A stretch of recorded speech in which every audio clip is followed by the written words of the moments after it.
Hello అండి, village వచ్చాము అని 4 మినిట్స్ వీడియో అప్లోడ్ చేశాను కదా, చూడని వాళ్ళు చూడండి. ఇంకా ఇంటికి వచ్చి రాగానే ఏ చెట్టుకు ఏం కాయలు ఉన్నాయా, ఏ చెట్టు ఏం పూలు పూసిందా అని వెతకటమే నా పని. అలా వెతుకుతూ ముందుగా జామ చెట్టు దగ్గరకు వచ్చాను. వచ్చి చూస్తే చక్కగా రామచిలుక జామకాయ తింటూ ఉంది. సరే తిను, నేను వీడియో తీసుకుంటాను అని వీడియో తీస్తుంటే వచ్చావుగా ఇంకా నేనేం తింటాలే అని అది ఎగిరిపోయింది. సర్లే అయితే ఉన్నవి నేను కోసుకుంటాను, కొన్ని కాయలు కోసుకున్నాను. ఈలోపు మా అమ్మ మధ్యాహ్నం కూర కోసం వంకాయలు వనంలోకి వెళ్తుంది, వంకాయలు కొయ్యటానికి. ఇంకా నేను కూడా వస్తానమ్మా అని చెప్పి వెనకాలే వెళ్ళాను.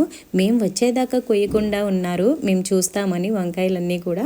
అంటే అది ఒక ఆనందం కదా, మన చెట్టుకి ఇన్ని వంకాయలు కాసాయి అని చెప్పి మేము కూడా ఆనందపడతామని. వాళ్ళైతే కాయలు కొయ్యకుండా ఉంచారు, మేము కూడా చూసి ఆనందపడతామని.